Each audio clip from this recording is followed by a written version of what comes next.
भारत की पहली महिला सीरियल किलर केडी केम्पम्मा, जिसे लोग साइनाइड मल्लिका के नाम से जानते हैं।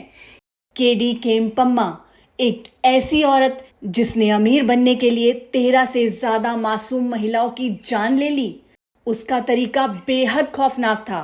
वो मंदिरों में दुखी और अमीर महिलाओं को दुख दूर करने के नाम पर अपने जाल में फंसाती और फिर वो उन्हें देती प्रसाद जिसमें मिला होता था साइनाइड। अपने शिकार की मौत के बाद वो उनके सारे गहने लेकर फरार हो जाती और फिर उसकी निगाहें ढूंढती अपने अगले शिकार को। एक आम सी गृहिणी दिखने वाली केम्पम्मा कोई पेशेवर अपराधी नहीं थी। वो एक गरीब घर की साधारण महिला थी। कर्नाटक के कगलीपुरा गांव की रहने वाली केम्पम्मा का जन्म 1970 में हुआ था। केम्पम्मा ने गरीबी और तंगहाली से तंग आकर एक बेहद खतरनाक रास्ता चुना।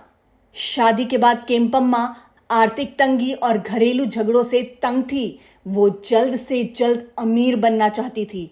उसने चिट फंड का काम शुरू किया, लेकिन चिट फंड में उसे भारी नुकसान हुआ तो पति से रिश्ता और बिगड़ने लगा और आखिरकार उसके पति ने उसे घर से निकाल दिया। कुछ समय तक उसने अमीरों के घरों में नौकरानी बनकर काम किया।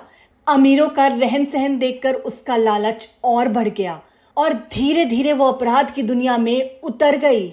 एक सुनार की दुकान में काम करते हुए उसे साइनाइड के बारे में पता चला। वहां से उसने सीखा कि साइनाइड इंसान को बिना चीखे चिल्लाए मार सकता है।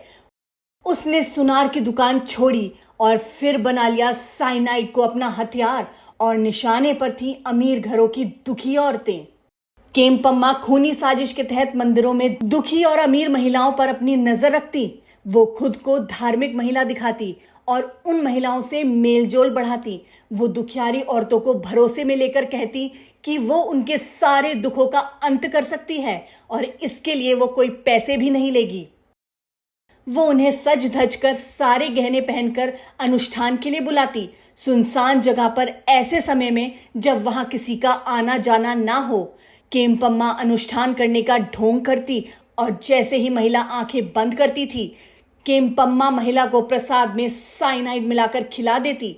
साइनाइड वाला प्रसाद खाते ही महिला की मौत हो जाती और वो सारे गहने समेटकर वहां से निकल जाती।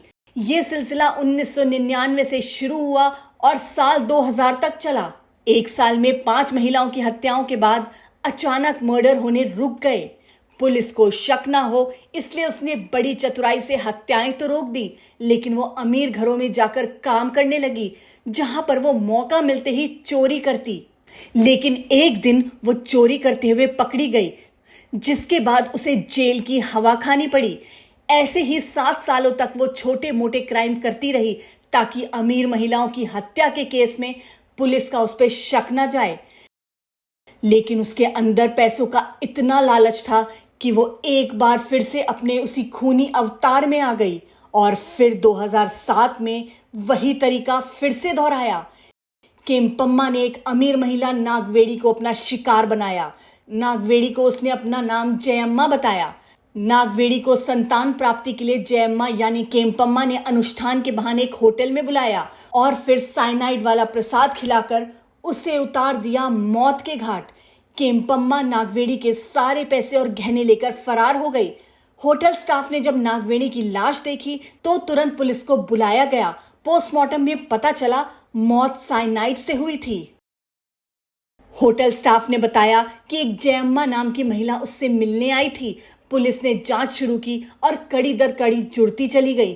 तभी पुलिस को मुखबिर से खबर मिली, एक महिला सोने के गहने बेचने एक सुनार की दुकान पर गई है।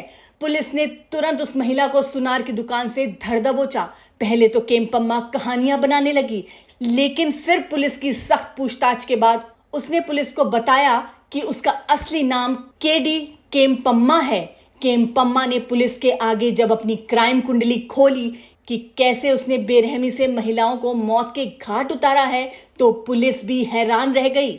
सबसे हैरानी की बात तो ये थी कि उसे खुद भी याद नहीं था कि उसने अब तक कितनी महिलाओं को मारा है। पुलिस ने जब महिलाओं के कत्ल के पुराने केस खोले तो 13 ऐसे केस मिले जिन्हें केम्पम्मा ने अंजाम दिया था। साल 2012 में कोर्ट ने उसे फांसी की सजा सुनाई, जो बाद में उम्र कैद में बदल गई। आज भी साइनाइड मल्लिका बेंगलुरु की जेल में सजा काट रही है। उसके खौफनाक किस्से पर 2021 में एक फिल्म भी बनी थी। ये कहानी याद दिलाती है कि सबसे खतरनाक चेहरा हमेशा डरावना नहीं होता। कभी कभी मासूम दिखने वाले चेहरों के पीछे भी छिपा होता है एक दरिंदा। आज की ये खौफनाक लेकिन सच्ची कहानी यहीं खत्म होती है। फिर मिलेंगे एक और दिल दहला देने वाली सच्ची वारदात के साथ।